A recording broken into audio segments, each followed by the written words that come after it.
votre situation. À ce moment-là, eh bien, vous pourrez contacter en fait notre centre parce que c'est ce qu'on fait au quotidien. On rencontre des personnes et on offre de l'information juridique.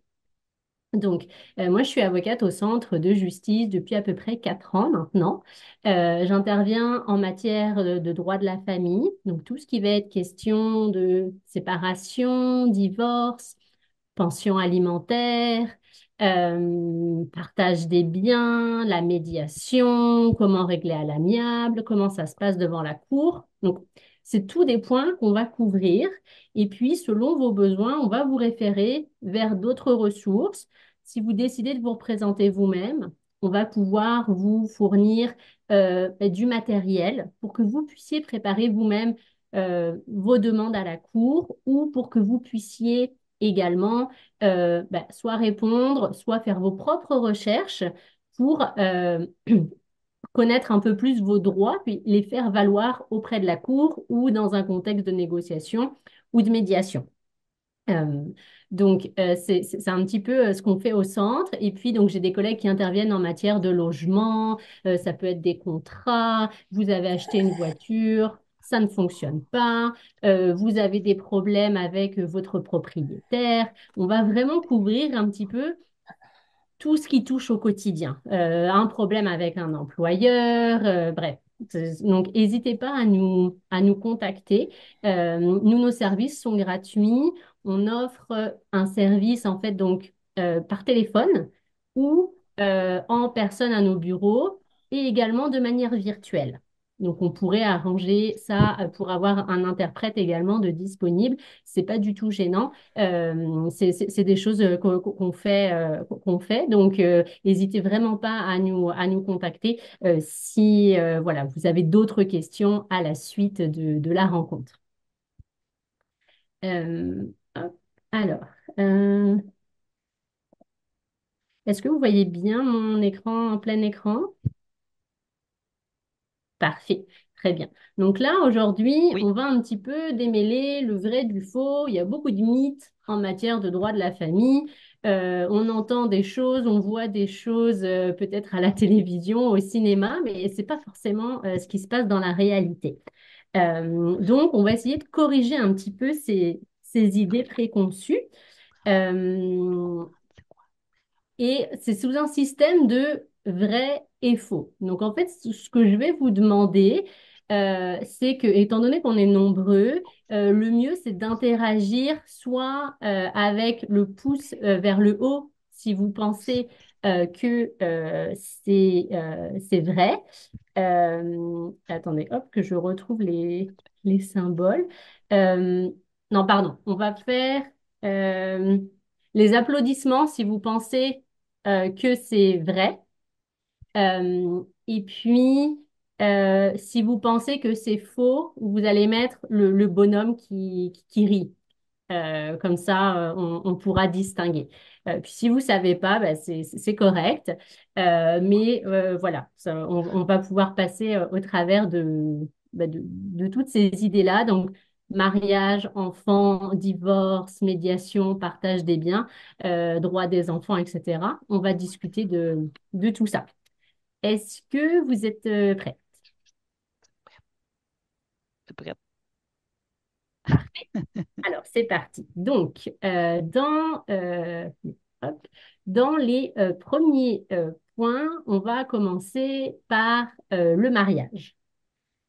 Est-ce que, une fois que une personne est mariée, est-ce que vous pensez que l'épouse, après le mariage, elle ne peut plus détenir un compte en banque à son seul nom, elle ne peut pas avorter sans l'accord de son mari et elle ne peut pas quitter la maison sans l'accord de son mari?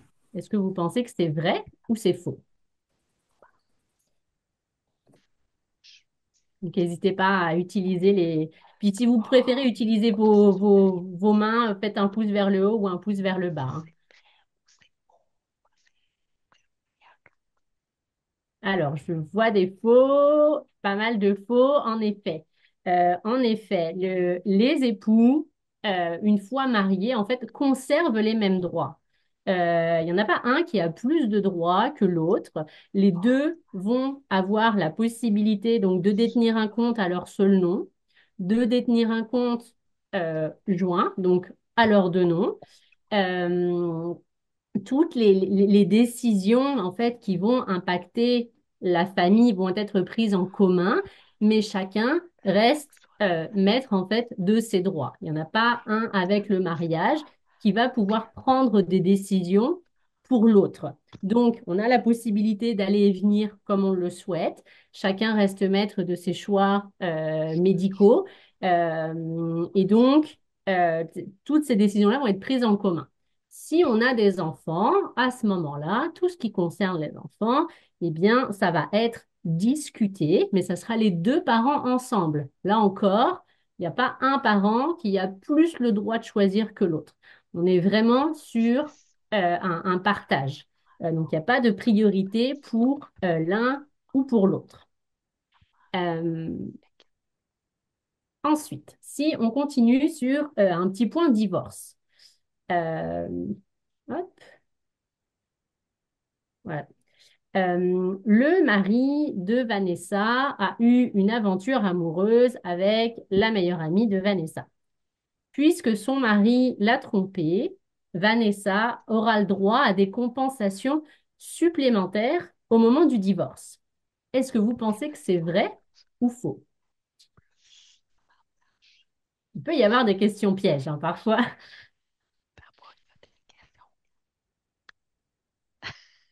C'est exactement ça que Marilyn a dit. Euh, c'est plus compliqué, celle-ci. Alors, bah, il y a deux choses. Le fait, en fait, qu'il y a eu un adultère. Ça fait partie euh, des faits qui nous ouvrent la possibilité pour divorcer. Parce qu'au Québec, pour divorcer, soit on est séparé depuis un an. Ça veut dire que on a réfléchi, on s'est dit ça fonctionne pas.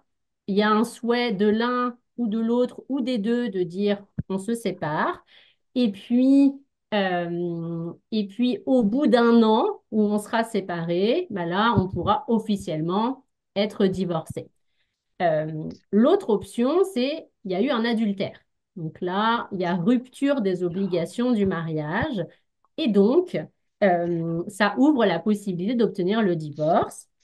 Et puis le troisième point, c'est il y a eu des actes de cruauté ou de violence tels que rester marié, en fait, vous met en danger euh, personnellement, physiquement, psychologiquement. Donc ça, c'est vraiment en fait, pour pouvoir divorcer au Québec, il faut dire à un juge, moi, je divorce sur le point un, 2 ou 3. Donc, le fait qu'il y ait eu adultère, Vanessa va pouvoir demander le divorce. Par contre, pour ce qui concerne le partage des biens, ben là, la, la raison du divorce n'impacte pas les droits de chacun des époux. C'est-à-dire que pour le partage des biens, chacun va conserver ce qui est autorisé par la loi. Le fait qu'il y ait eu un adultère ou des actes de cruauté, ça peut ouvrir droit à certaines compensations financières. Mais le montant, il reste très faible. Et puis le fardeau de la preuve, donc là, convaincre le juge que tout ça s'est passé, ça reste extrêmement lourd. Il faut vraiment avoir beaucoup, beaucoup d'éléments. Mais le fait qu'il y ait eu ces actes-là, il n'y a pas un des époux qui va être comme puni par le juge ou la juge et donc qui perdrait tous ses droits dans le partage des biens. Il y a d'autres raisons pour lesquelles on peut partager les biens différemment, mais c'est pas parce que, par exemple, il y a eu un adultère. Si on regarde les biens, vous avez comme deux catégories au Québec. Première catégorie, ça va être le patrimoine familial. Le patrimoine familial, c'est une petite bulle de biens qui est protégée. On veut qu'à minima, en cas de séparation, il y a les 5 biens qui font partie du patrimoine familial qui soient partagés par moitié.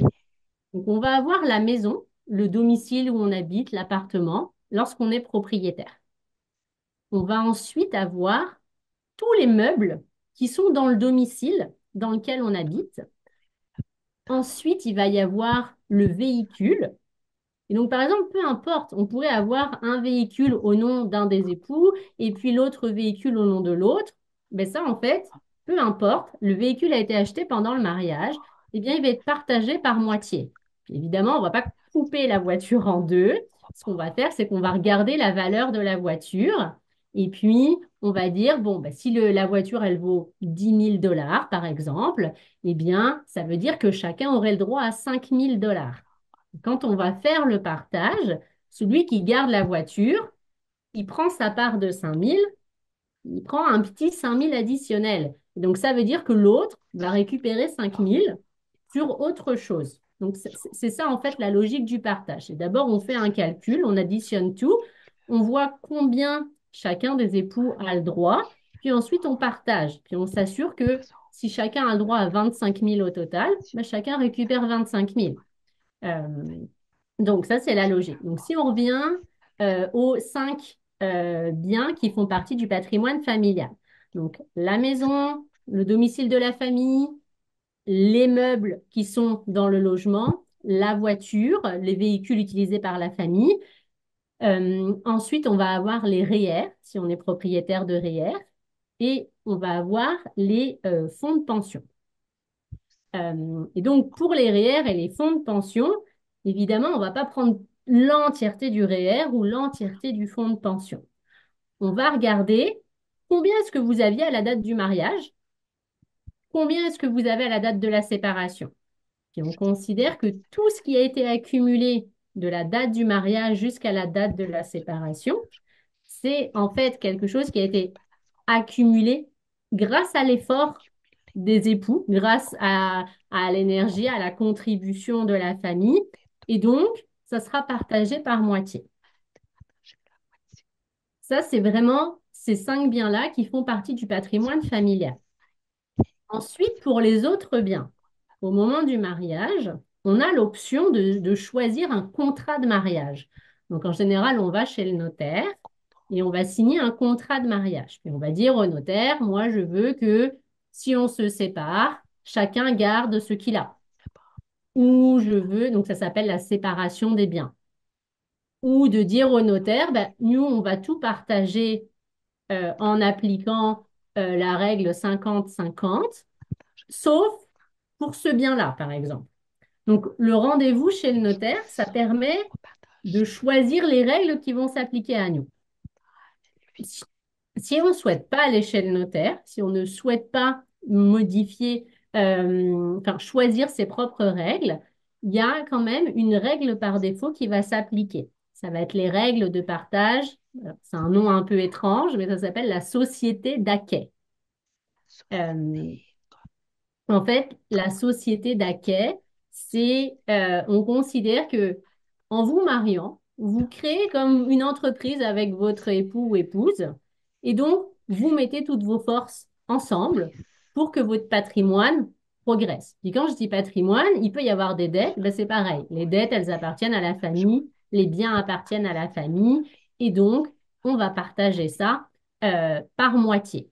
Donc la société d'acquet, ça ressemble fortement aux règles de patrimoine familial. On va partager 50-50. Mais on pourrait choisir d'autres règles qui seraient, tu gardes ce qui est à ton nom, je garde ce qui est à mon nom, et puis si c'est à nos deux noms, on partage par moitié. Ou tous les biens sont partagés, je sais pas, avec un pourcentage, et puis on aurait ces règles-là qui s'appliqueraient. Mais si on choisit pas, la règle, c'est moitié-moitié. Il y a des exclusions, il y a des exceptions, notamment si vous recevez un héritage ou une donation pendant le mariage. Mais ça, même si vous êtes marié, c'est quelque chose qu'on vous donne à vous personnellement et donc qui va rester dans votre patrimoine à vous. Donc, pas quelque chose qui serait partagé. Si au moment de la séparation, vous êtes d'accord pour le partager, ben, vous pouvez toujours vous mettre d'accord. Mais la cour ne va pas vous obliger à partager ça. Euh, donc, Donc voilà, là vous retrouvez les motifs du divorce qui sont à l'écran. Et de toute façon, la présentation va être disponible, donc vous pourrez y avoir accès si vous voulez revenir sur certains points. Ensuite, si on continue avec des situations sur le divorce. Donc là, nous avons Omer qui s'est marié en Turquie en 2005. Il a déménagé au Québec et donc il y habite depuis 2017. Sa femme est restée en Turquie. Donc, ils sont mariés, mais ils vivent chacun dans des pays différents. Omer voudrait divorcer. Il doit retourner en Turquie pour le mariage parce que c'est là-bas qu'ils se sont mariés. Est-ce que vous pensez que c'est vrai ou c'est faux?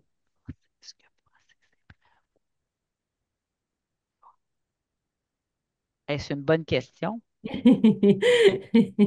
Oh C'est boy. toujours des questions pièges un C'est petit peu, faux, c'est mais faux. Sarah dit c'est faux. Joanne a fait un pouce faux, dans et les airs. Non. c'est Marjo dit partagé. non. Bon, alors, là, l'indice qui nous aide, c'est que Homer, il habite au Québec depuis 2017. Et ça, c'est très important. Parce que, en fait, à partir du moment où Homer, il vit au Québec depuis plus d'un an, la Cour du Québec va dire, moi, je suis compétente pour prononcer votre divorce. Même si le mariage a été célébré dans un autre pays, puis là, on avait la Turquie, mais ça pourrait être n'importe quel pays, en fait, à partir du moment où vous habitez au Québec depuis un an, le ou la juge va accepter de prononcer votre divorce parce qu'on considère que vous avez une résidence stable, vous vous êtes établi au Québec, vous avez le centre de vos intérêts au Québec et donc, eh bien, vous avez une proximité, on va dire, avec la cour qui fait que, c'est vraiment une proximité géographique qui fait que la cour va accepter de prononcer votre divorce.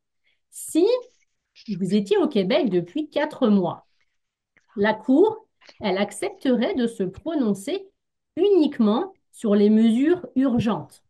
Donc sur des choses, si on attend trop longtemps pour se prononcer, ça aurait un impact. L'exemple classique, c'est eh bien, il y a une séparation, vous avez des enfants, eh bien ces enfants, ils doivent continuer à manger, à se loger malgré le divorce. Donc il faut qu'il y ait une pension alimentaire qui soit versée.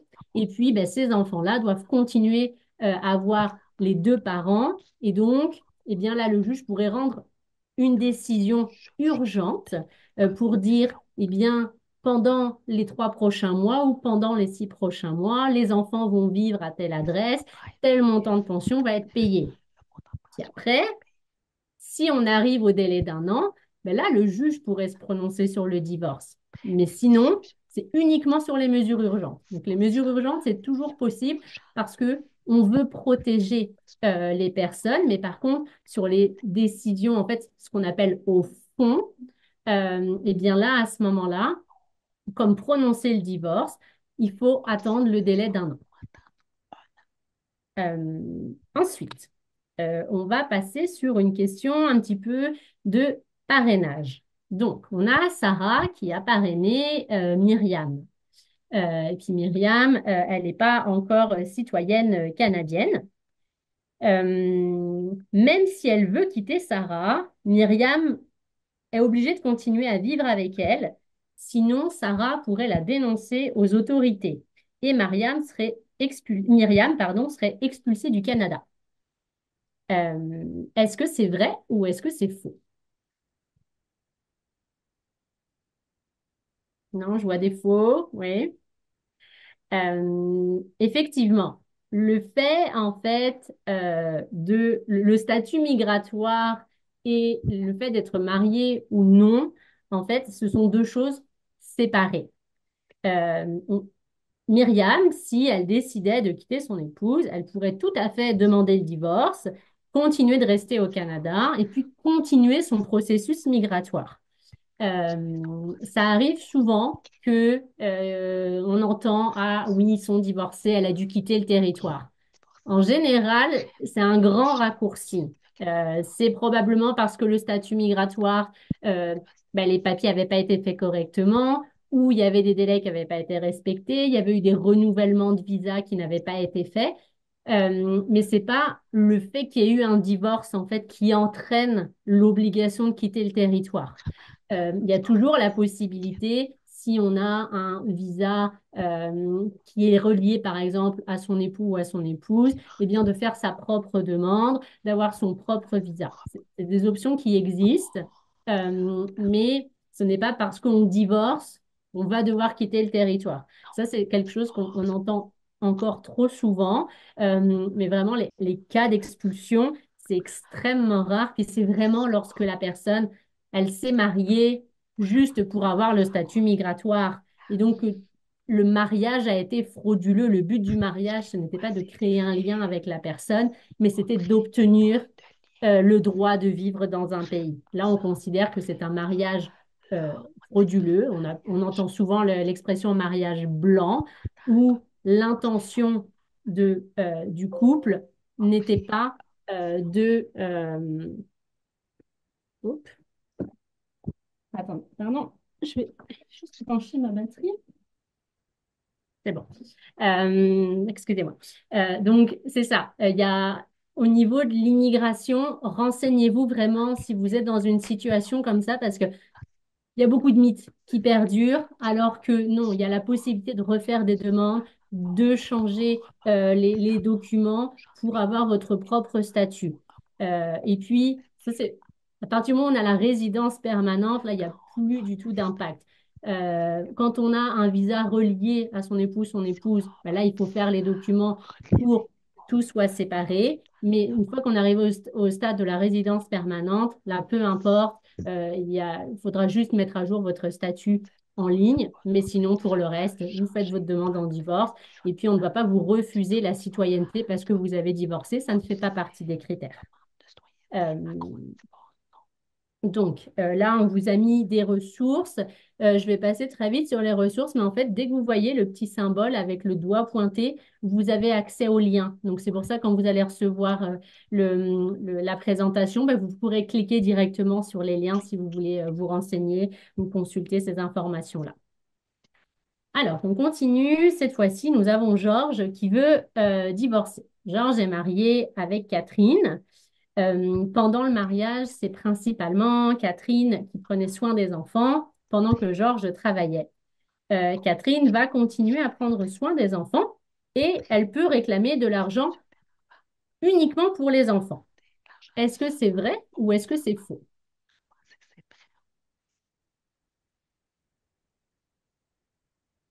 Oui, oui. Alors, je vais dire oui. Donc, Catherine pourrait demander de l'argent uniquement pour les enfants. Eh bien, non. Catherine, elle va pouvoir demander autre chose. Catherine, elle a des droits en tant que mère qui s'occupe des enfants, mais elle a également des droits en tant qu'épouse. Il y a la pension alimentaire pour les enfants. Ça, c'est quelque chose que on connaît assez bien. C'est d'ailleurs une règle d'ordre public. C'est-à-dire, à partir du moment où vous avez des enfants, dans votre jugement, le juge va devoir parler de la pension alimentaire pour les enfants. Même si les deux parents disent non, c'est bon, nous, on n'en veut pas, on s'est arrangé, on est d'accord. Le juge doit faire le calcul, il doit y avoir une discussion sur la pension alimentaire. Donc ça, pour les enfants, ça va être un sujet à discuter. Puis il y a même une table de calcul, on rentre les données, tout est calculé. C'est pas, ah, je pense que toi, les enfants, pour cette famille-là, ils coûtent pas trop cher, puis pour cette famille, ils coûtent beaucoup plus cher. Non, tous les enfants au Québec vont avoir le même montant de la pension. Les critères, c'est vraiment le nombre d'enfants que les parents ont eu ensemble, les revenus de chacun des parents et puis le temps que chacun passe avec les enfants.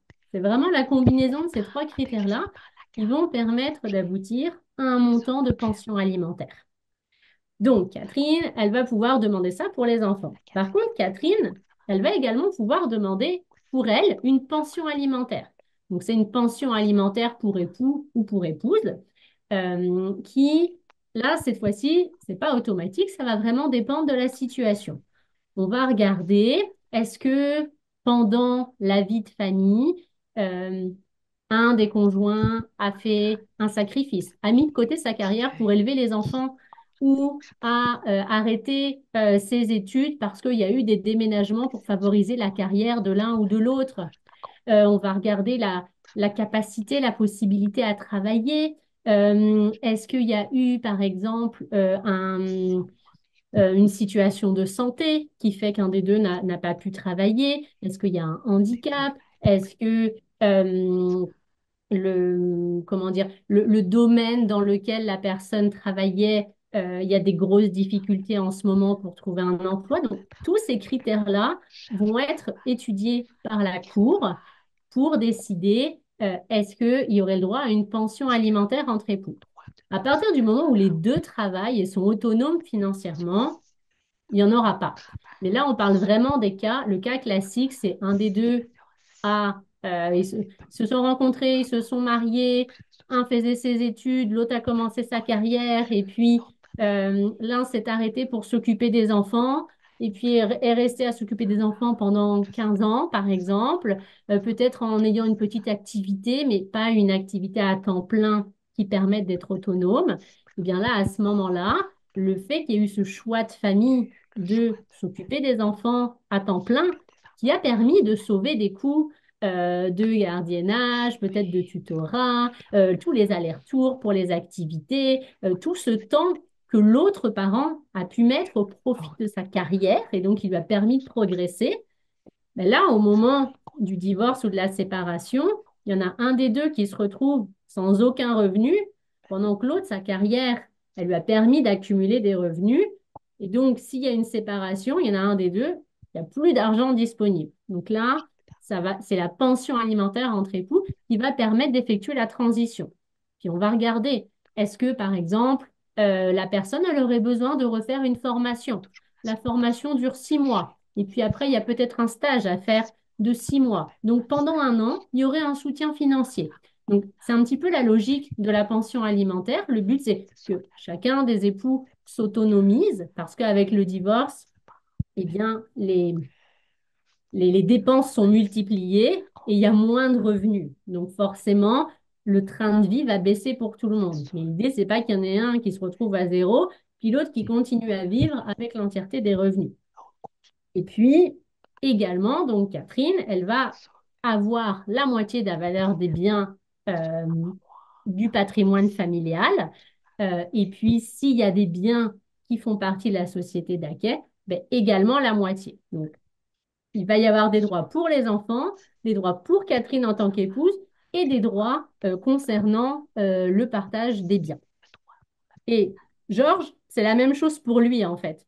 Si c'est Georges qui s'occupe des enfants, il pourrait recevoir une pension pour les enfants. Si c'est lui qui a mis de côté sa carrière, il pourrait recevoir une pension alimentaire et le partage des biens, il se ferait de la même manière. Donc, les droits sont vraiment uniformes pour les parties. On va vraiment regarder la situation au cas par cas. Qui a fait des sacrifices? Qui a un enjeu de santé? Qui a un âge qui fait que ben, si on a 80 ans, retourner sur le marché du travail, c'est pas quelque chose qui ferait sens. Donc, tous ces critères-là sont pris en compte par la Cour. Ensuite, Georges, donc là, Georges et Catherine ne sont pas mariés. Ils vivent ensemble, sont en couple depuis 5 ans. Ils ont 2 enfants. Georges travaille et Catherine s'occupe des enfants à la maison. Donc on est dans une situation très similaire à celle d'avant, mais il n'y a pas eu de mariage. Catherine, à la rupture, va continuer à prendre soin des enfants. Elle peut réclamer de l'argent pour eux, uniquement pour eux. Est-ce que c'est vrai ou est-ce que c'est faux?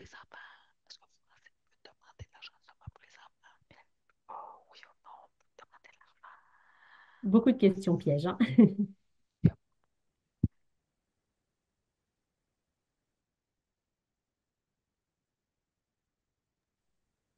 Celle-ci, elle est encore plus piégeuse parce que il y a une nouvelle loi qui va rentrer en vigueur à la fin du mois de juin 2025. Donc là, la situation actuelle du droit va évoluer dans les prochains mois.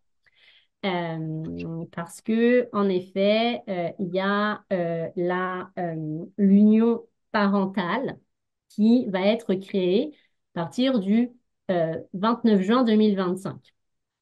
Donc, en fait, l'union parentale, ça va créer un patrimoine qui va être partagé pour les parents qui ne sont pas mariés et qui vont avoir un enfant qui va naître à partir du 29 juin 2025.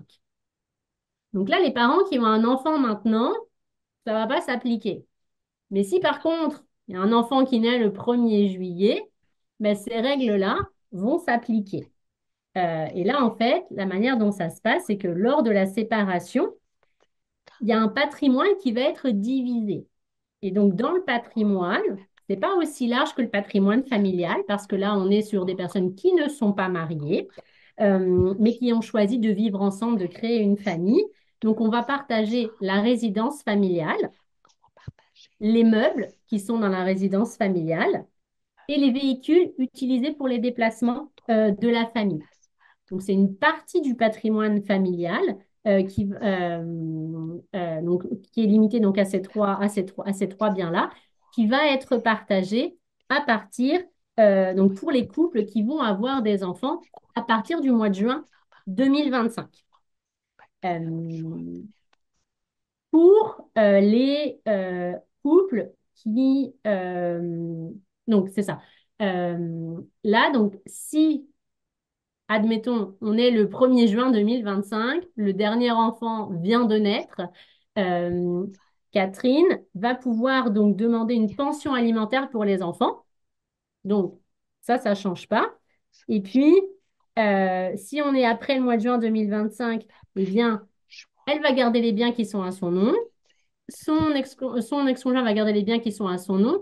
Mais pour la maison, les meubles et la voiture, là, ça va être partagé par moitié.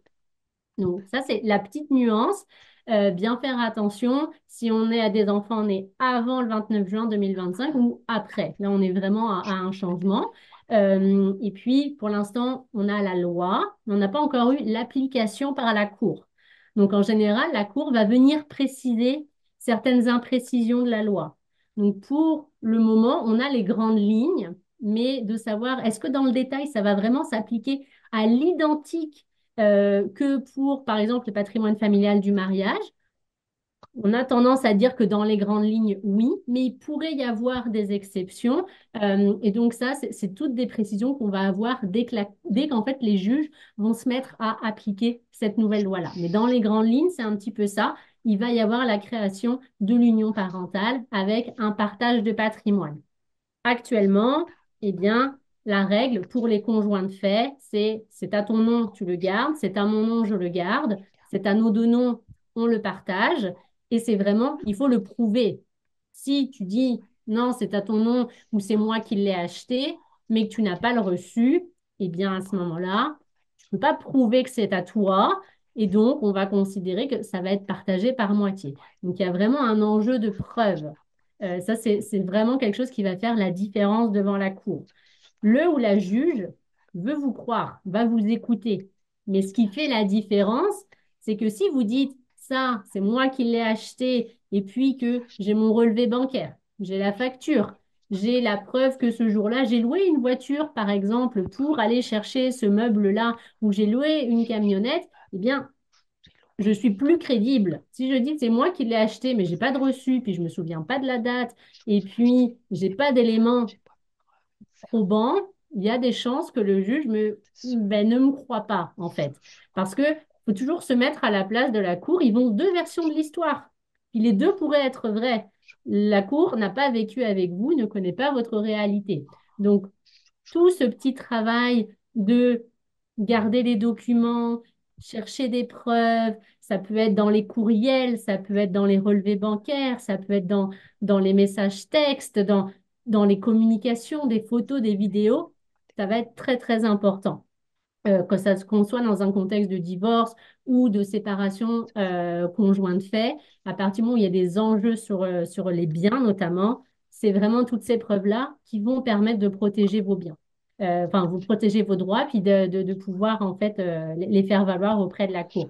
Donc, c'est possible que si vous êtes représenté par un avocat, que votre avocat vous fasse des listes et des listes de pièces, que vous disiez trop de choses, mais c'est vraiment important parce que ça donne de la crédibilité à ce que vous dites. À bien garder en tête. Puis si vous vous représentez vous-même, ben, vous allez devoir faire le même travail. Vous allez devoir convaincre le juge que c'est votre version qui est la plus crédible. C'est vous qui avez acheté cette table-là, c'est vous qui avez payé le vendeur, c'est vous qui avez fait les échanges sur Marketplace, c'est vous qui avez fait toutes les démarches, qui avez donné l'argent et qui est allé chercher le meuble. Là, il n'y a pas de doute. C'est vraiment très important. C'est ça. Donc là, si Catherine n'était pas mariée et puis qu'il n'y avait pas d'enfant, bon, ben là, il n'y a pas d'union parentale. C'est uniquement ce qui est à son nom qui va être gardé. Ce qui est au deux noms va être partagé et ça s'arrête là. On vous invite, pareil, à consulter certaines ressources.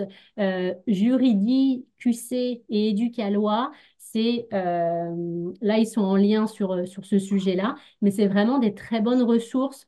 Lorsque vous vous posez des questions un petit peu, euh, vraiment dans tous les domaines, ça va vous donner des premières informations de base pour vous permettre de vous renseigner, puis peut-être de clarifier certains points ça vous permet aussi de vous familiariser avec le vocabulaire. Donc, un très bon premier réflexe, c'est d'aller consulter ces ressources-là. Ça peut répondre déjà à certaines de vos questions. Ensuite, donc on continue. Les options à la rupture. Euh, Lorsque on se sépare, en fait, on a évidemment le système de la cour avec un juge qui va écouter chacune des parties, puis prendre une décision basée sur ce qui a été dit et sur ce qui est dans le dossier. Mais on n'est pas non plus forcément obligé de se rendre à la cour. On peut aussi parvenir à un accord à l'amiable.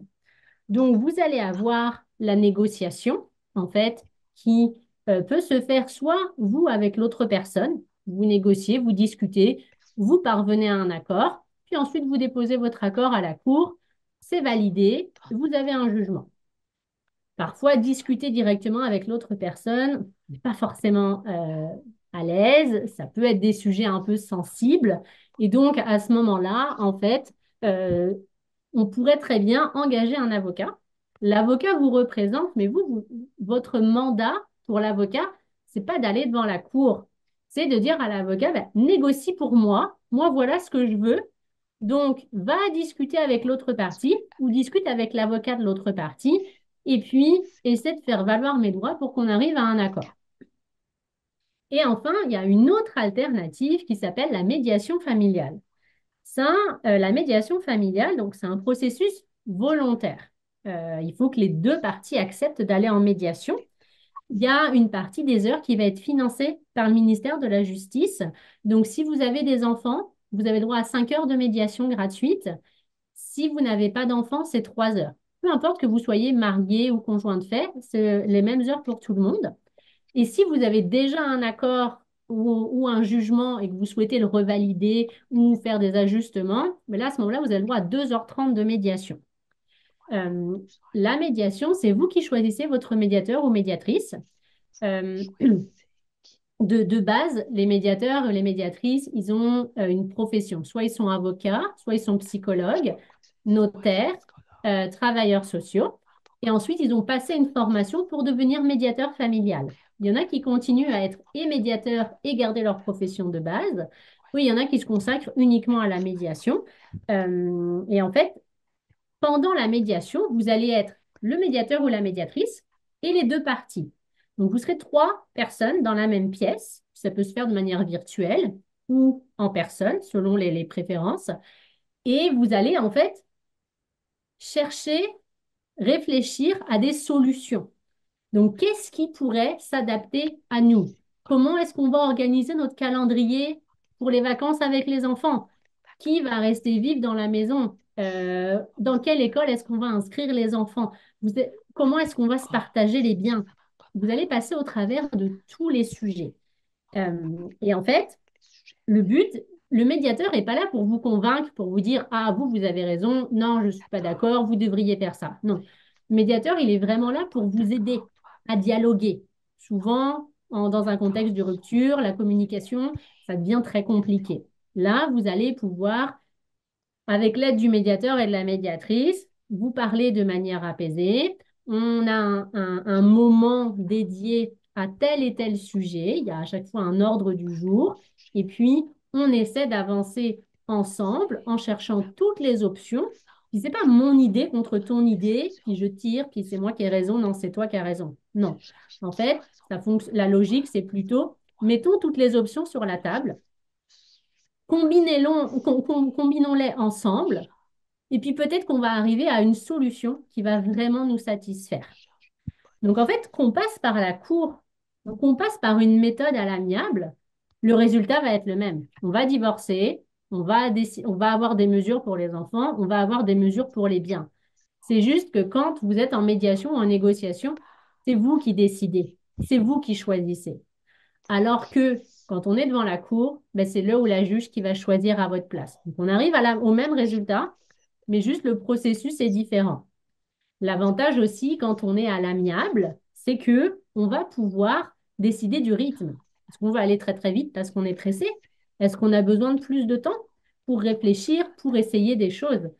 Quand on est devant la cour, on est tenu par les règles de cour, il y a des délais à respecter et ça, c'est pas entre vos mains. Donc ça, c'est vraiment à garder en tête. Euh, comme je vous disais, donc pour la médiation, donc il y a des heures qui sont subventionnées. Et puis, euh, en général, dans les chiffres, il y a 80% des personnes qui vont en médiation qui vont parvenir à un accord. N'hésitez pas à nous contacter si la médiation, c'est quelque chose qui pourrait vous intéresser. On peut vous aider à vous préparer à la médiation, à inviter l'autre personne à aller en médiation et puis voilà, vous préparer pour chacune des étapes. Ça, c'est quelque chose, c'est un service qu'on offre, en fait, le service de préparation à la médiation. Donc, n'hésitez pas si c'est quelque chose qui pourrait vous aider. Alors, si on continue sur la situation, donc nous avons Adriane qui s'inquiète pour son enfant et qui voudrait en prendre soin euh, sans la mère. Euh, la mère refuse, mais elle refuse également la médiation.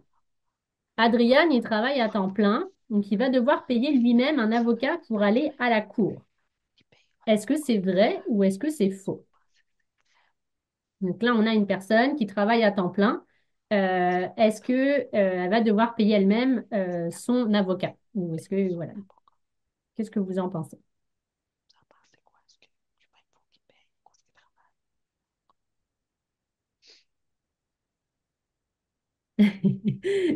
Alors, euh, il y a ce qu'on appelle l'aide juridique. L'aide juridique, c'est un système, en fait, c'est le gouvernement qui va payer l'avocat pour vous. Par contre, il y a des critères.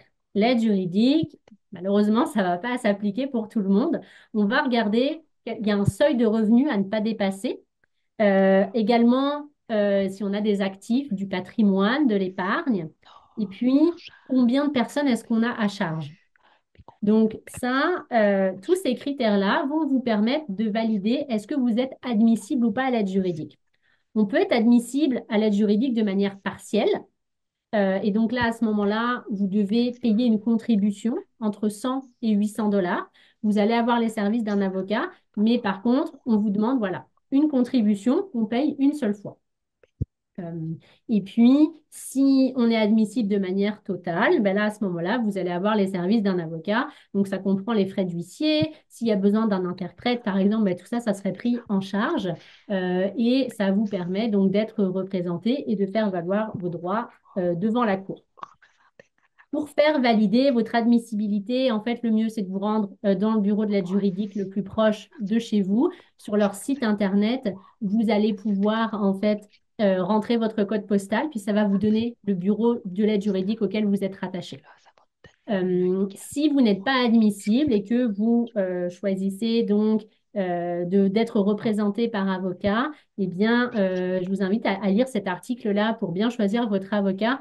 Ce qui est très important, ce qui crée souvent beaucoup de litiges, c'est la question des honoraires. On s'est mal compris, c'est pas clair, et puis la facture s'accumule, puis là on a l'impression que les choses avancent pas, qu'on paye beaucoup, donc vraiment, ce point-là des honoraires, c'est pas forcément agréable, mais prenez le temps d'en parler, soyez au clair sur, OK, on me demande une avance, mais c'est quoi une avance? Qu'est-ce que ça veut dire? Et puis, est-ce que c'est une avance, puis c'est bon, je ne paye plus rien? Est-ce qu'il va y avoir d'autres factures? Est-ce que je suis facturée tous les mois? Est-ce que je suis facturée dès qu'il y a une grande étape du dossier? Vraiment clarifier tout ça parce que vous voulez garder une relation de confiance. Si vous êtes dans la situation où vous avez peur d'appeler votre avocat ou peur de lui envoyer un courriel parce que vous avez peur des conséquences financières, vous allez mal être représenté parce que votre avocat ou votre avocate va pas avoir toutes les informations du dossier et ça va en fait vous porter préjudice. Donc vraiment, une relation transparente, discuter des honoraires. Puis si à un moment, vous avez des difficultés, bah, essayez de voir, est-ce qu'on peut discuter d'un aménagement? Est-ce que je peux trouver un autre moyen? Est-ce que, par exemple, bien, dans un même cabinet, il y a différents tarifs horaires entre les différents professionnels. Ça dépend de l'expérience, ça dépend de la difficulté du dossier, ça dépend de l'urgence. Mais peut-être qu'une personne junior, par exemple, avec un taux horaire moins élevé, pourrait effectuer une partie du dossier pour limiter les coûts. Parfois, ça peut être aussi un mandat limité. Je vais effectuer une partie des tâches et puis je confie à mon avocat uniquement certaines tâches. Par exemple, je prépare le dossier ou l'avocat prépare le dossier, mais c'est moi qui vais aller le présenter à la cour. Ça peut permettre de réduire les coûts. Donc ça, vraiment, je vous invite vraiment à en discuter. Ensuite, donc, là, on se retrouve dans une situation où on va avoir donc un de deux époux qui empêche l'autre de quitter la maison sans sa permission. Vérifie tous les achats, critique sans cesse la personne. Euh, et on se retrouve là dans un couple où il y a des enfants.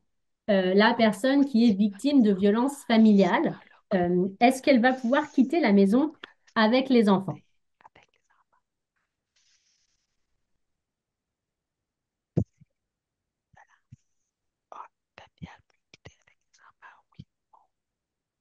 Ben oui, Alors, je vois des oui, oui, oui, ben en oui, effet. En fait, en situation de violence, déjà, la violence, c'est pas uniquement, on a toujours l'image des coups. La violence conjugale, c'est pas uniquement des coups. Ça peut être des coups, mais ça peut être euh, de la violence sexuelle. On se retrouve obligé d'avoir des relations sexuelles non consenties. On va avoir ça peut être de la violence verbale, donc de l'humiliation, des insultes, de la violence psychologique. On est constamment épié. On dit quelque chose tout de suite. Il y a des regards, il y a des gestes, il y a des objets qui sont cassés. Il y a des conséquences sur l'animal de compagnie.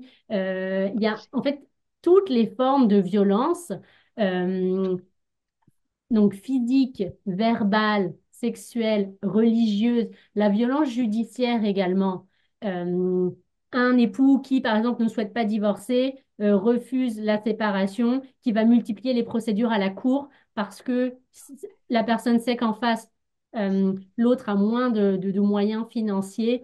Et donc, eh bien, le fait d'avoir une multitude de procédures, ça va être très coûteux, puis la personne, elle va juste abandonner ses droits. Donc, les violences économiques, toutes les formes de violence, en fait, ben, ne sont pas admissibles. Il faut vraiment prendre soin de vous. Si vous vous trouvez dans une de ces situations-là, c'est pas forcément évident d'en parler, mais SOS violence conjugale, c'est un service qui est disponible 24 heures sur 24, 7 jours sur 7. Il y a des intervenantes qui sont là. Si vous vivez de la violence au quotidien ou si parfois vous n'êtes pas sûr, vous dites, ah, c'est compliqué, je ne sais pas si c'est juste de la chicane ou est-ce que vraiment ce que je vis, c'est de la violence. Parfois, en parler à la famille ou à ses amis, on n'est pas confortable. Bien, n'hésitez pas à contacter des professionnels. Euh, Nous, au centre, c'est vraiment un sujet qui va être discuté. On va s'assurer que vous êtes en sécurité. On va s'assurer qu'il y a une séparation, vous continuez à vivre sous le même toit, Est-ce qu'il y a des enjeux? Est-ce que vous êtes libre d'aller et venir dans le logement dans ce contexte de séparation? Est-ce que au contraire, il y a des enjeux, des difficultés, des pressions? Tout ça, c'est vraiment des choses qu'on va discuter. Puis si il y a besoin de référer, si vous avez besoin de quitter le domicile, d'organiser ça, on va pouvoir vous donner des ressources pour que, avec une intervenante, vous puissiez par exemple préparer le départ. Euh, la violence, c'est pas uniquement contre l'époux ou l'épouse ou la conjointe, mais ça va également avoir des violences, pardon, un impact sur les enfants. Les enfants sont peut-être pas victimes directes, mais le fait en fait qu'ils assistent ou non à de la violence, à partir du moment où il y a de la violence sous le toit, il va y avoir un contexte de tension. Il va y avoir la peur, la crainte d'un des parents, une hypervigilance d'un des parents, entendre des disputes, des éclats de voix, des objets qui sont brisés, voir des marques de coups sur le corps d'un des parents même si les enfants sont en bas âge ou ne comprennent pas forcément ce dont il s'agit, mais ça va avoir un impact sur eux, puis c'est pris en compte par la cour. Le but, ça va être de protéger le conjoint, la conjointe, mais également les enfants. Donc, à partir du moment où on est dans un contexte où on craint pour sa vie, on craint pour les conséquences, eh bien, on va pouvoir quitter la maison. Il y a notamment des maisons d'hébergement qui vont pouvoir vous héberger avec vos enfants le temps, en fait, de trouver une solution plus durable, le temps de pouvoir recevoir ben, les soins nécessaires, le soutien psychologique nécessaire et voire d'entamer des procédures à la cour en urgence. Il y a différents organismes. Il y a l'organisme Rebâtir qui offre de l'information juridique pendant 4 heures gratuitement. Euh, il y a donc SOS Violence Conjugale et puis les maisons d'hébergement. Sur le site d'SOS Violence Conjugale, vous avez différents questionnaires. Est-ce qu'il y a de la violence dans ma relation? Ben, essayez, faites le test. Puis ça va peut-être vous interpeller sur certains points. Puis des fois, ça peut être l'occasion de dire, ah, c'est vrai que cette situation-là, ça me met mal à l'aise. Puis ben voilà, j'ai lu ça, ok, je vais en parler. Peut-être que parfois, ça peut être l'occasion de créer le dialogue avec l'autre conjoint. Parfois, ça va vraiment confirmer, oui, effectivement, ce que je vis, c'est une forme de violence. Ok, eh bien, comment est-ce que je fais pour me protéger de ça? Quelles sont les ressources à ma disposition? Puis l'idée, c'est toujours d'aller à votre rythme. On ne va pas vous forcer à quitter si vous n'êtes pas prête à quitter. Ça va être toujours de proposer des alternatives pour que vous soyez en sécurité, mais ça reste votre décision. Un juge ne va pas prononcer votre divorce s'il n'y a pas de demande en divorce parce qu'il y a de la violence conjugale. Donc, vraiment très important, vous restez maître en fait de vos choix, mais c'est simplement que dans ce contexte-là, vous avez accès à des ressources juridiques et psychologiques pour vous aider en fait à prendre mais à reprendre en fait le pouvoir de votre vie, puis également de pouvoir prendre des décisions éclairées. Euh, voilà sur ce point-là. Si on passe à quelques points sur les enfants. Là, nous avons Marc qui paie une pension alimentaire chaque mois pour sa fille. Ça a été ordonné par le tribunal.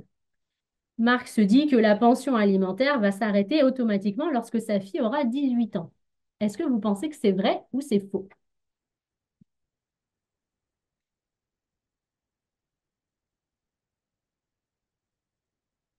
Alors, plutôt des noms, quelques hésitations.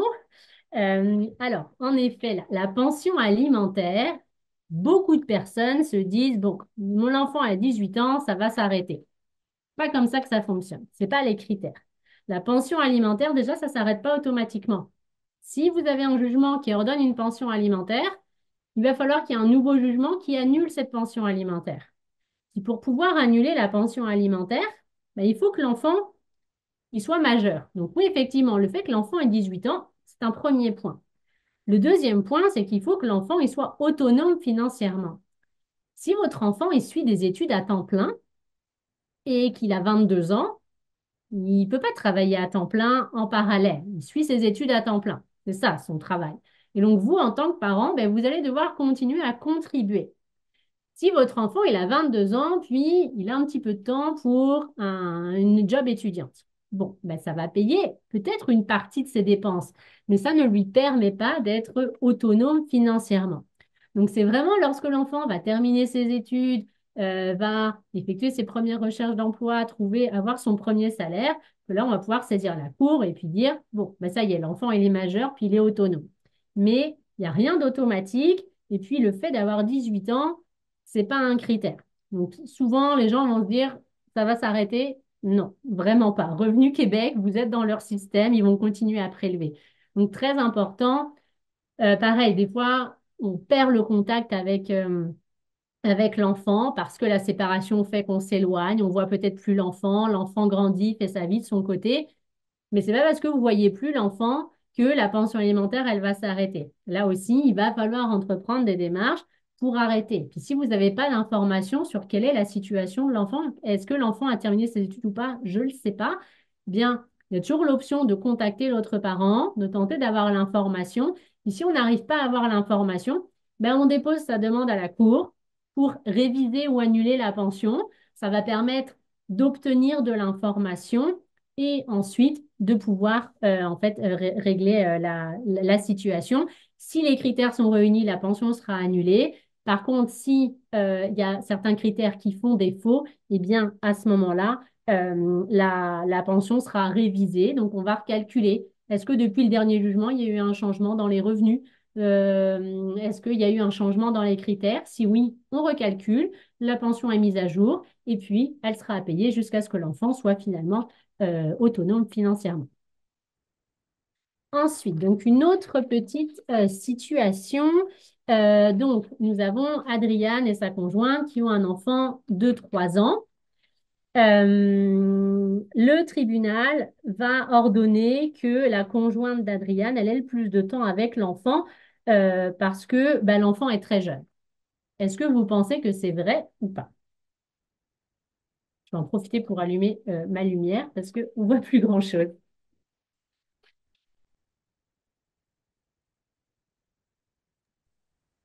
Non, je pense pas. Ah, t'as fermé ta caméra, t'es-tu correct? Oui, OK. non, c'est ça. Je suis allée allumer parce que ne voyait plus. Alors, comme on le disait tout à l'heure, le fait que, en fait, l'enfant soit jeune ne change pas les droits, en fait, d'Adriane. Les deux parents ont les mêmes droits. Il n'y a pas de préférence pour la mère ou le père, peu importe l'âge de l'enfant. Les critères, en fait, c'est toujours qu'est-ce qui va être dans le meilleur intérêt de l'enfant. Et donc, si un parent ne s'est jamais occupé de l'enfant, il y a une séparation, puis là, ce parent-là demande à avoir l'enfant 90% du temps, mais ce parent ne sait pas où est l'école, ne sait pas comment s'appelle le médecin des enfants, travaille énormément d'heures et n'est pas disponible pour s'occuper de l'enfant, ben, probablement que la cour, elle va accorder plus de temps aux parents qui s'occupaient effectivement de l'enfant. Donc, en fait, dans les critères de l'enfant, on va regarder quels sont les besoins de l'enfant. Est-ce qu'il y a des besoins spécifiques en fonction de son âge, en fonction de sa condition physique, de sa condition de santé? Quelle est la capacité de chacun des parents à répondre à ces besoins? Euh, Quelle est la disponibilité de chacun des parents? Quelle est la relation entre l'enfant et les parents? Quelle est la relation avec les membres de la famille? Les obligations professionnelles, les habitudes de vie, la situation, donc les frères et sœurs. En général, on essaie de garder tous les frères et sœurs ensemble. Et puis, est-ce qu'il y a eu la présence de violences familiales? Et enfin, quelle est l'opinion de l'enfant? Donc, tous ces éléments-là vont être pris en compte pour toutes les mesures qui touchent l'enfant. Donc, ça va pas être, ah, c'est moi qui m'occupe de l'enfant, donc c'est forcément moi qui vais l'avoir 100%. Non, les deux parents, en fait, on veut que l'enfant ait accès aux deux parents, lorsqu'évidemment, c'est approprié. On va pas forcer un, comment dire, un enfant à vivre 100% du temps chez un parent qui ne voudrait pas du tout s'occuper de l'enfant, avec qui il y a une très mauvaise relation et il n'y a pas de contact. On va vraiment regarder, à l'inverse, un enfant qui dirait, moi, je veux absolument vivre avec, par exemple, ma mère. Si ça ne répond pas aux besoins d'après l'ensemble des critères, la Cour l'opinion de l'enfant, c'est pris en compte, mais c'est pas déterminant. C'est un critère parmi d'autres. On va regarder aussi ben, le logement. Est-ce que les deux parents ont un logement qui permet d'accueillir l'enfant? Est-ce qu'il y a l'espace? Euh, Quelle est la proximité avec les activités, l'école? Si un parent vit à 5 minutes de l'école que les enfants ont toujours fréquenté, et puis l'autre parent déménage à 1 heure et demie de l'école, euh, ça a un impact sur le quotidien de l'enfant. Et donc, tous ces critères-là vont être pris en compte par la Cour. Donc, il n'y a pas un critère déterminant, c'est l'ensemble des faits qui va faire que on va décider euh, de quelle manière on va s'organiser en fait la garde pour les enfants, le temps parental. Euh, Dans les critères qui ne sont pas déterminants, le fait que le parent se remarie, l'orientation sexuelle d'un parent, la conduite d'un parent dans le cadre du mariage, par exemple, est-ce qu'il y a eu un adultère ou pas, la religion des parents, tout ça, de base, ce ne sont pas des critères qui sont déterminants. Par contre, si ces critères-là ont un impact sur l'enfant, là, ça va être pris en compte. Par exemple, un parent se remarie, pas de souci. Par contre, si la nouvelle conjointe ou le nouveau conjoint du parent se comporte extrêmement mal avec les enfants, ne s'occupe pas bien d'eux, voire les insulte, les néglige, ben là, en fait, ça va avoir un impact. Mais ce n'est pas le remariage en soi, c'est le comportement de cette personne-là au quotidien dans la vie des enfants qui a un impact. Donc, pareil, ça, c'est vraiment du cas par cas. Les juges vont vraiment regarder dans les faits à quoi ça ressemble le quotidien de l'enfant, quel est l'impact. Pareil, là, je vous mets une autre liste de ressources que vous allez pouvoir consulter. Et donc, en bref, là, on est revenu donc sur des mythes concernant l'adultère et l'argent, les conséquences du divorce et du parrainage, l'absence de droit en fait, c'est ça, on a déboulonné le fait qu'il n'y ait pas de droit pour les victimes de violences, les avantages de la mère concernant les enfants, l'absence de ressources lors de la rupture. Évidemment, on a traité ça vraiment dans les grandes lignes. On va faire donc une petite pause de 5 minutes, puis après, on va passer aux questions. Pour les questions, comme on le disait au début, je vous invite vraiment à garder ça vraiment général. Puis si vous voulez vraiment parler de votre situation, ben, vous allez pouvoir nous contacter directement au centre. Nos services, donc comme je vous disais, sont gratuits. Puis vous allez pouvoir discuter avec un avocat ou une avocate. Là, je vais vous laisser en fait pendant la pause la page avec le numéro de téléphone. Comme ça, vous pourrez nous contacter et puis donc vous laisser un message. Notre adjoint en fait va prendre les informations et puis un rendez-vous pourrait être fixé. Donc soit en personne à nos bureaux, soit rendez-vous téléphonique ou virtuel. Évidemment, vous pouvez être accompagné et il peut y avoir donc un ou une interprète qui assiste à la rencontre. Excellent. Bon, ben, on prend une petite pause de 5 minutes. On est de retour dans 5 minutes. Parfait.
Alors, on peut débuter, ça va? Je pense que tout le monde on est présent. Oui, je pense qu'on peut débuter.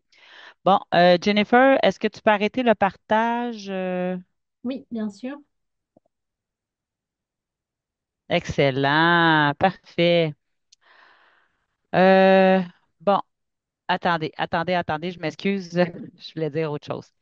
Tantôt, juste à la fin de la conférence, c'est sûr qu'on a fait un petit résumé.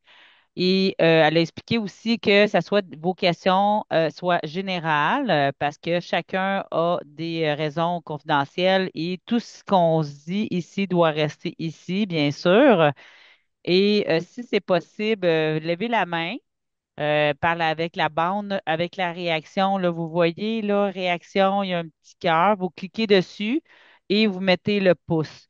Alors, c'est sûr que c'est plus difficile de lever la main et comme ça, je vais faire le tour de parole. D'accord? Attendez, là.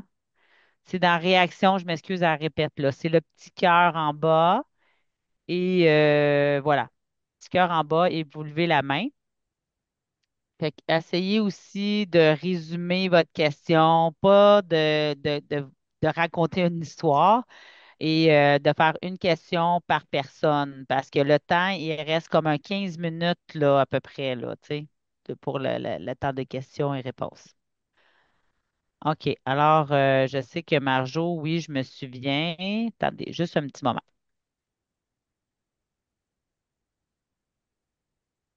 Alors, c'est Julie. Bonjour. C'était très intéressant, votre conférence. J'avais juste une question. Je me souviens, bon, avec mon ex-conjoint, mon ex-chum, c'est ça, on n'était pas mariés, on était juste conjoints. Alors, lui, il avait acheté sa maison, ça fait 20 ans passé, il avait acheté sa maison et puis là, il vit avec sa conjointe. Puis là, il m'a raconté ça, là, je suis pas sûre. Là, exemple que ça fait 5 ans qu'ils vivent ensemble, bon, ça fait 6 ans. Et la dame, est-ce qu'elle peut demander la moitié de la maison après 5 ans de vie commune? Parce que là, je me disais, est-ce que c'est parce que là, le fait qu'ils vivent ensemble, on suit le temps après 5 ans qu'elle peut demander la moitié de la maison. Alors, je me demandais si c'était vrai. Non, en fait, c'est ça. C'est quand on est conjoint de fait, il n'y a pas d'union du patrimoine. Là, il va y avoir l'union parentale pour les couples qui ont un enfant, puis c'est quelque chose de nouveau qui va venir uniquement lorsqu'il y aura des enfants. Mais si on a un couple de conjoints de fait qui peut vivre ensemble 25 ans, ça va pas ouvrir des droits concernant le partage par moitié de la maison, par exemple. Si un des deux était propriétaire de la maison, euh, les seuls ajustements, c'est ce qu'on appelle l'enrichissement sans cause. Là, l'exemple typique, c'est mon conjoint a créé son entreprise et puis moi, j'ai voulu l'aider. Puis j'ai consacré tous mes week-ends. Puis j'ai créé son site internet. Puis j'ai fait sa comptabilité. Puis j'ai fait sa publicité. Puis j'ai consacré beaucoup, beaucoup de temps. Puis en fait, ça me prenait tellement de temps que j'ai arrêté de travailler à temps plein pour pouvoir aider son entreprise à se développer. Là, vous avez sacrifié votre patrimoine au profit de l'autre conjoint. Donc là, on pourrait demander un ajustement. Mais encore là, c'est pas automatique, il y a des questions de preuve. Mais le simple fait de vivre avec la personne, d'utiliser la voiture, ça va pas créer des droits. Donc ça fait partie des choses qu'on entend régulièrement. Ça fait 10 ans qu'on vit ensemble, elle va avoir la moitié de ma maison. Non, c'est pas comme ça que ça fonctionne. Mais j'ai une question. Si lui-même, OK, ça fait 20 ans qu'il est propriétaire de la maison, puis elle a pas de domicile, elle vit dans la maison après tant d'années, elle n'a aucun droit, c'est ça?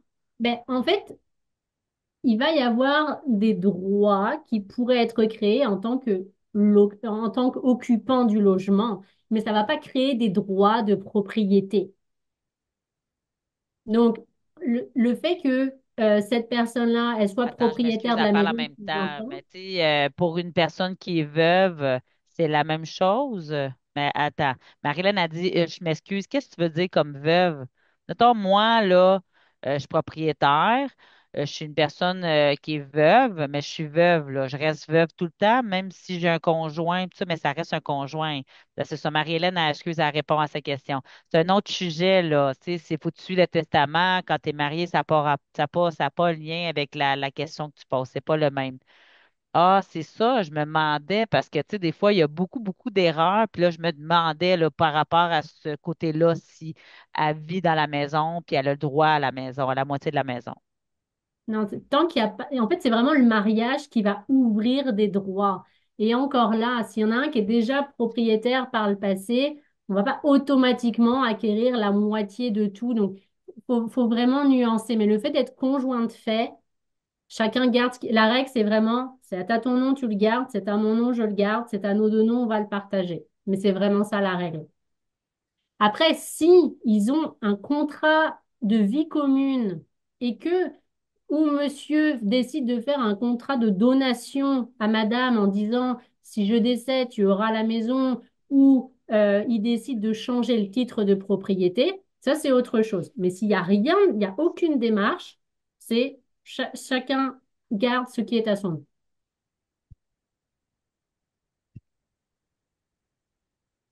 Parfait, c'est clair. Merci beaucoup, que Je vous en Gilles. prie. Merci, merci. Merci pour les Exact, questions. merci. Alors, Marie-Hélène, j'invite Joanne Boivin. Attendez, je m'excuse, je me suis trompée. C'est France, France Boivin. Alors, ce sera pas long. Alors, bonjour, bonjour. C'est ça, j'avais une question. Je ne sais pas si c'est possible. Euh, bon, moi, je suis divorcée, ça fait déjà 3 ans, mais ça a été vraiment comme officiel, ordonné et tout, le jugement l'année passée. Mais moi, je travaillais pas. Mon ex-mari travaillait, mais il était jamais présent. Il était toujours à l'extérieur. Je m'occupais de mes enfants et tout ça. Mais tu sais, on avait une roulotte, une piscine, tout ça, c'était tout à mon nom. Puis à la cour,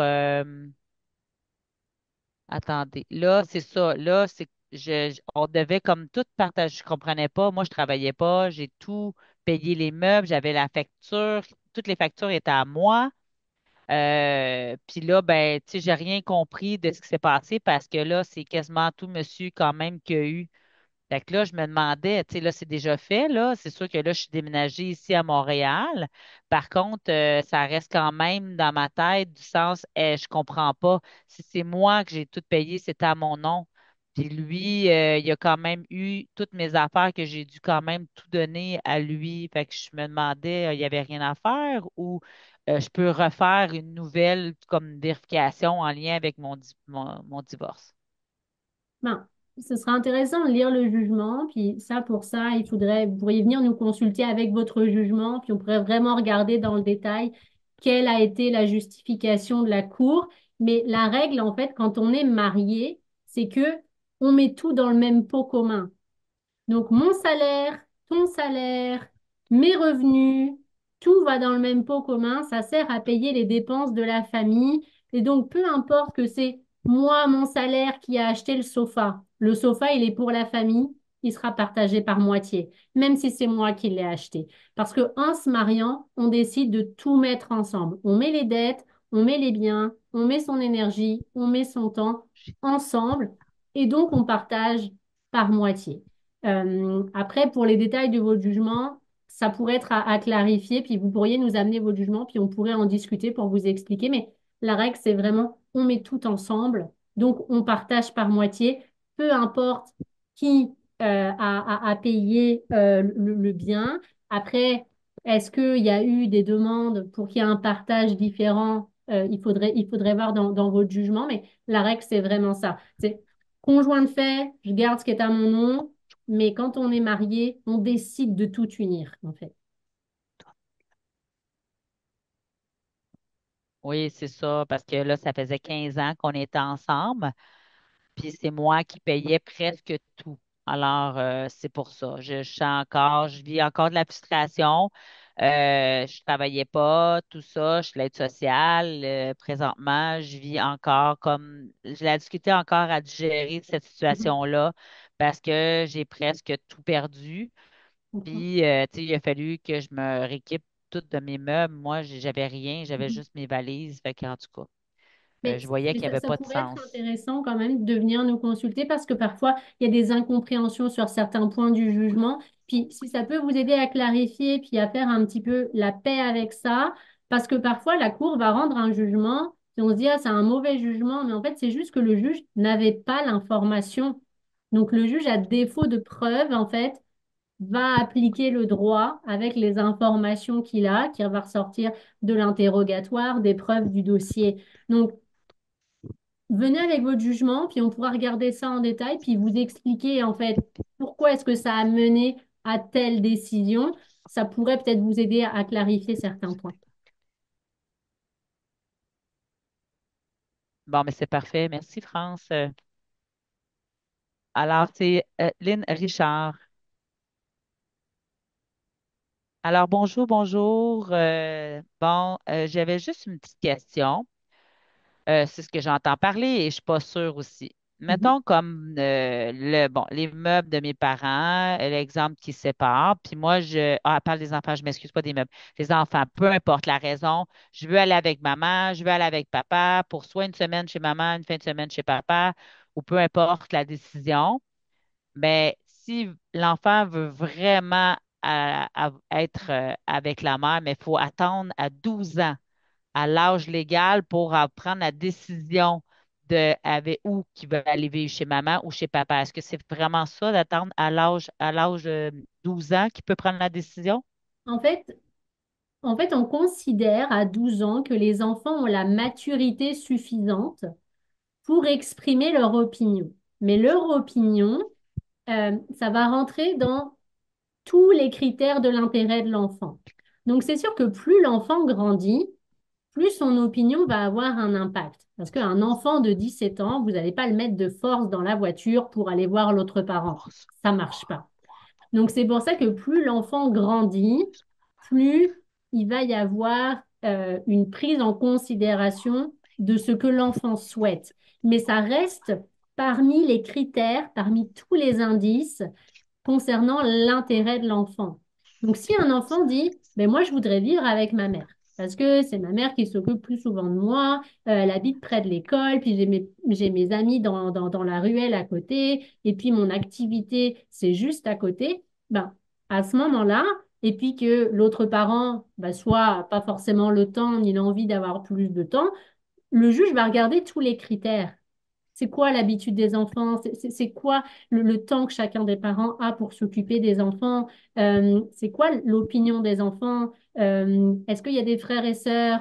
Où est le centre des activités des enfants? Quelles sont les disponibilités professionnelles, les aménagements professionnels qui peuvent être faits? Donc, c'est vraiment tous ces critères-là. Mais en fait, on ne met pas sur les épaules de l'enfant le fait de choisir. Donc, c'est jamais l'enfant qui va dire, le juge va jamais dire à l'enfant, alors, tu veux vivre avec papa ou avec maman, ou avec tel parent ou tel autre parent. Non, ça reste une décision que le juge va prendre et l'opinion de l'enfant est un élément, mais parmi plein d'autres. Donc, c'est vraiment ça le critère. C'est pas juste l'enfant qui va choisir. Parce que ça serait injuste pour l'enfant, puis ça le met dans un conflit de loyauté extrêmement difficile.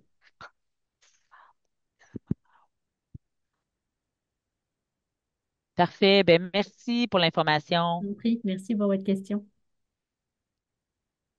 Alors, Marie-Hélène.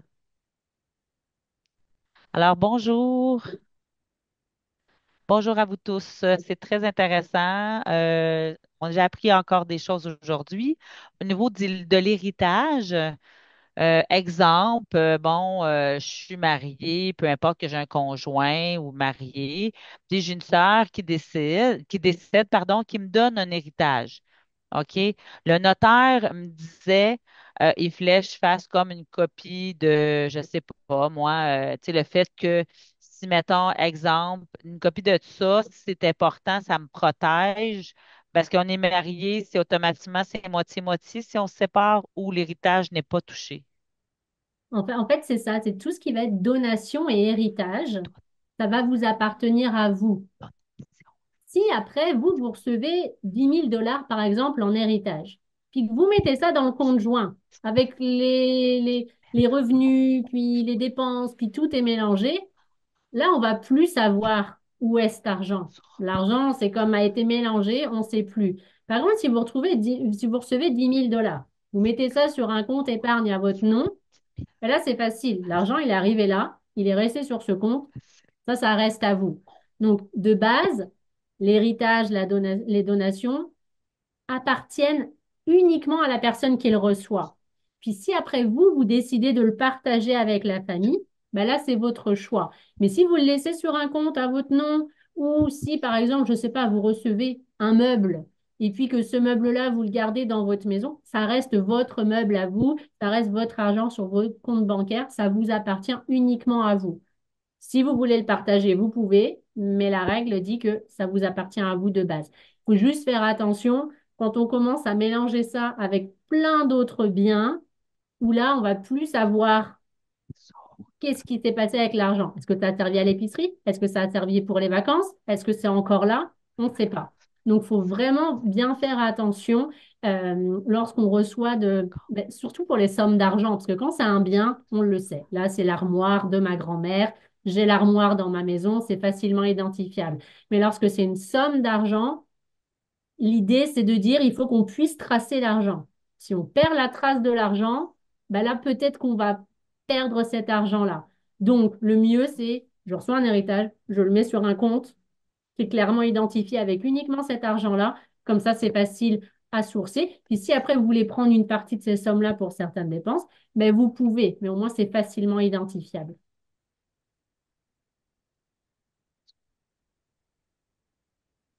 Ouais, fait que je conseille là, de prendre vraiment un compte personnel et de mettre l'héritage dans votre compte. Alors, merci pour l'information. Je vous en prie, merci pour votre question.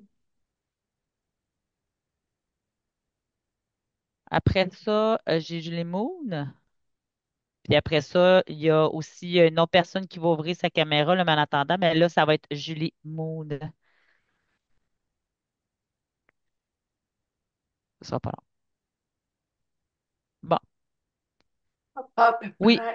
Bon, c'est sûr que je crois qu'il y a 2 ans, OK, en lien avec le conjoint, un compte conjoint à la banque.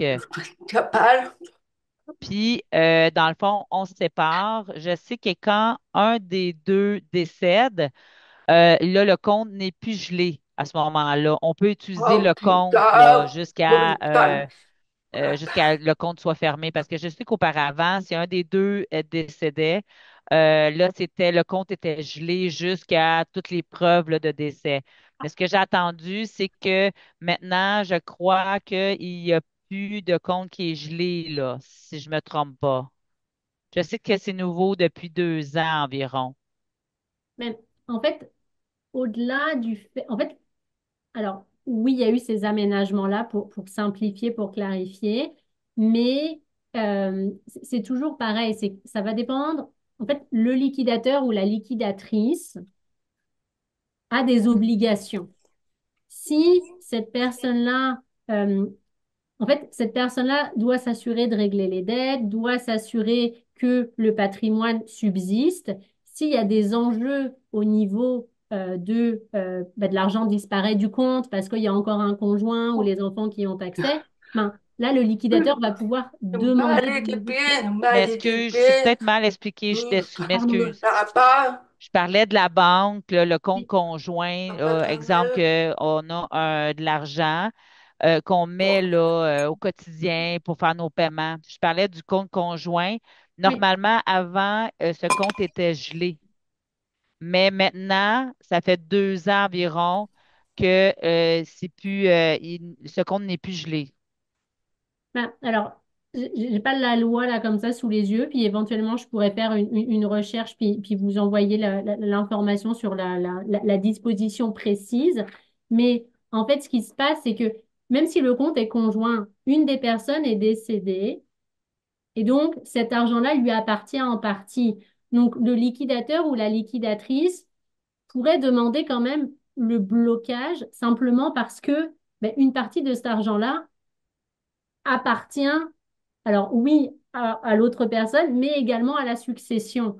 Donc, la banque, en fait, de base, c'était comme une manière de sécuriser. Le problème, c'est que ça crée des enjeux, notamment pour les paiements Hydro-Québec, pour les paiements d'Internet, où là, l'autre personne se retrouvait peut-être sans fonds. Donc, il y a eu cette, on va dire, cette flexibilité-là, mais le liquidateur ou la liquidatrice pourrait quand même demander des mesures si, par exemple, l'autre personne vide complètement le compte conjoint, même si c'est conjoint. euh, il y a une responsabilité du liquidateur ou de la liquidatrice. Après, je pourrais faire une recherche précisément sur cette disposition-là, parce que là, comme ça, je ne suis pas capable de vous la nommer, mais je pourrais éventuellement regarder puis vous confirmer l'information. Beaucoup. Parfait, merci beaucoup. Merci à vous. Alors, on termine avec Marjo, ce sera pas long. Alors, Marjo, ce sera pas long. Mais là, on te voit bien, c'est correct.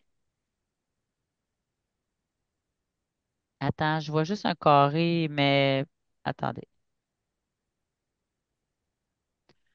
Bon, en 2020, j'étais allée voir un avocat pour préparer mon divorce. Et puis, j'ai discuté avec mon avocat, ben, mon avocate. Et c'est sûr qu'elle me demandait, bon, tous les documents et les recherches qu'elle m'a demandé. Puis là, je devais comme payer pension à mon ex. C'est la première fois. Fait que là, j'étais là, oh mon Dieu, c'était un héritage. Mais elle disait que, bon, c'était quand même égal. Mais moi, j'ai dû me négocier. Parce que, bon, pendant la COVID, j'étais très malade et tout ça, et je me sentais pas bien. Puis c'était comme un peu de la discrimination. Puis à ce moment-là, j'ai dû changer un avocat parce que, bon, pour différentes raisons, mais là, j'ai dû la payer pareil. Puis là, je me dis, oh mon Dieu. Fait que là, j'ai dû changer dans un autre endroit, un autre avocat. Et finalement, on a pu résoudre le problème. On a trouvé une solution. Ça a été long. Il a fallu que je me batte là, parce que pendant 2 ans, ça a été très difficile. Mais c'est ça. Avec des intervenants et tout ça, c'est sûr que là, j'ai eu de l'aide. Mais mon Dieu, j'ai eu un petit peu à discuter avec la première place que j'ai fait, puis ça m'a mis vraiment là. En tout cas, j'ai vécu un moment d'anxiété et de Mhm. stress. Mhm. C'est vrai qu'une procédure en divorce, ça peut être coûteux, c'est stressant, ça a vraiment un énorme impact. Puis je suis désolée que votre expérience n'ait pas été la meilleure. N'hésitez pas à magasiner votre avocat. Prenez le temps de contacter, voyez comment ça fonctionne, voyez la disponibilité. Est-ce que quand vous appelez, vous avez l'impression vraiment de déranger et puis il n'y a pas le temps? Est-ce que la personne, elle prend le temps de vous recevoir? Euh, c'est sûr que c'est très frustrant quand on commence avec un avocat, on paye une certaine somme, puis après on transfère le dossier à une autre personne. Et oui, on va devoir repayer les honoraires parce qu'en fait, le travail qui a été fait par un avocat, Ben oui, j'ai perdu presque 3 000 $.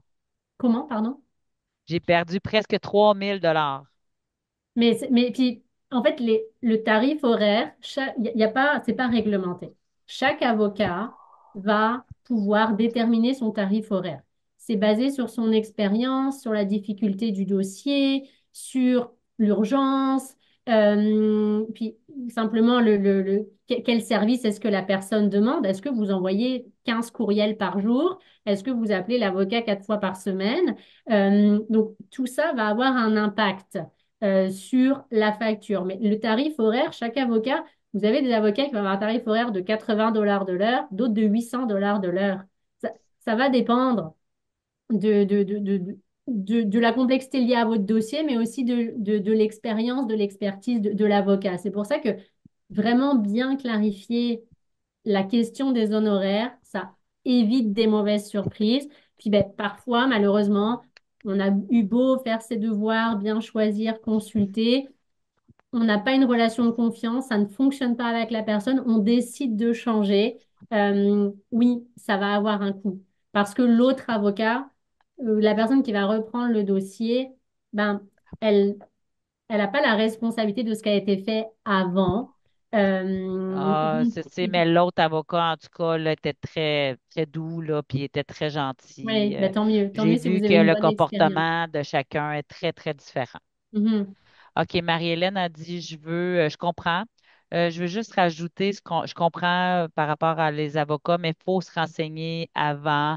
Bien sûr, je sais que tu as changé. Comme l'aide juridique, c'est ça. Dans le fond, l'aide juridique, c'est comme un exemple. Des fois, ça fonctionne pas avec l'avocat. Est-ce que j'ai le droit de changer? Comment ça fonctionne avec l'aide juridique si, Mhm. mettons, le lien ne fonctionne pas avec un avocat ou avocat? En fait, de base, on a le droit de choisir son avocat parce que c'est important d'avoir une relation de confiance, comme je vous disais. Vous allez parler de sujets sensibles, vous allez quand même passer du temps, une procédure en divorce, donc comme nous l'a expliqué Madame Tricot, ça prend du temps. Oui, devant la cour, avoir un divorce en 2 ans, 2 ans et demi, c'est malheureusement les délais actuels. Donc, c'est pour ça que c'est très important la relation de confiance, tout clarifier dès le départ. Si l'avocat désigné par l'aide juridique, ça ne fonctionne pas, vous restez quand même vous restez titulaire de votre droit à l'aide juridique. Vous avez la possibilité, avec votre mandat d'aide juridique, d'aller consulter un avocat dans le privé, donc de voir est-ce que un avocat dans le privé accepterait de prendre votre mandat et de vous représenter. Et cet avocat-là sera payé de la même manière par l'aide juridique. Et ça arrive également si l'aide juridique est en conflit d'intérêts. L'aide juridique à représenter votre ex ou à représenter quelqu'un qui est en lien avec vous ne peut pas vous représenter. Eh bien là, on ne va pas vous dire, tant pis, vous n'avez pas le droit à l'aide juridique. Non, on va vous donner un mandat d'aide juridique. Par contre, c'est à vous d'aller chercher votre avocat. Sur le site du barreau du Québec, en fait, vous avez la liste des avocats, le bottin des avocats. Vous pouvez choisir la case avocat acceptant les mandats d'aide juridique et vous les contactez. Et puis, vous allez avoir votre mandat. Une fois que la personne dit oui, OK, j'accepte votre dossier, vous allez aller voir l'aide juridique, donner le nom de la personne et le mandat définitif va être émis au nom de cet avocat-là qui va être payé directement par l'aide juridique. Donc, il y a toujours cette option-là qui existe. Également, si vous n'êtes pas admissible à l'aide juridique, mais que vous ne connaissez pas d'avocat, vous n'êtes pas sûr de comment chercher, il y a à Montréal le service référence. Vous avez une rencontre d'1 heure, un avocat, au tarif de 60 $ de l'heure. Donc, si vous cherchez simplement sur Google service référence ou même sur le site du barreau des avocats, il y a le lien. Ça peut être une bonne alternative. Vous avez une rencontre d'1 heure au tarif de 60 $. Puis, si vous êtes satisfait de la personne, vous pouvez discuter des honoraires pour lui confier le dossier. Donc, ça peut être une bonne première manière de voir, ben, est-ce que je me sens à l'aise? Est-ce que je me sens à l'écoute? Est-ce que la personne, bah oui, je voudrais continuer le dossier avec cette personne-là. Ça peut être une bonne manière. En 1 heure, on a quand même le temps de voir comment la personne, elle nous écoute, comment sont posées les questions. Est-ce qu'il y a un lien, en fait? Puis des fois, c'est juste, euh, ça s'explique pas, juste, on n'est pas à l'aise avec la personne et puis on préférait une autre personne. Donc, vraiment, prenez votre temps. Euh, il peut y avoir des situations d'urgence, mais si vous avez la possibilité, demandez des références dans votre entourage, euh, contactez différents services, différents avocats, puis ça peut vraiment vous aider. Vous êtes mieux de prendre 1 ou 2 jours à choisir un professionnel plutôt qu'après de vous dire non, ça fonctionne pas, puis là maintenant je suis bloquée avec cet avocat, puis si je change, je veux repayer, j'ai l'impression d'être bloquée. C'est vraiment pas la bonne option. Donc vraiment très très important de bien choisir le professionnel qui va vous accompagner. Ben, c'est excellent. Merci beaucoup. Ben, merci. Bon, Marjo, elle continue à parler. Euh, c'est ça. Dans le fond, c'est ça. Si j'avais le fait que j'avais une maison, oui, ça dépendait de ton revenu aussi, le revenu de la familiale. Mais là, j'étais à la retraite. Mon ex-mari travaillait. Mais c'est ça, il y a eu beaucoup, beaucoup de refus. Et puis, malheureusement, ben, c'est ça, il y a eu j'ai eu une mauvaise expérience. Mais en tout cas, ben, merci beaucoup. merci de l'information. Merci beaucoup. Là, tu es en train de dire, je vais aller te rencontrer Marie-Hélène. Elle dit oui, il n'y a pas de problème, bien sûr. Bon, ben, c'est excellent. Ben, je vous remercie beaucoup. Merci à vous, à Jennifer, d'avoir été là ce soir avec votre conférence, puis avec vos mythes, les vrais et faux, les pièges, vraiment.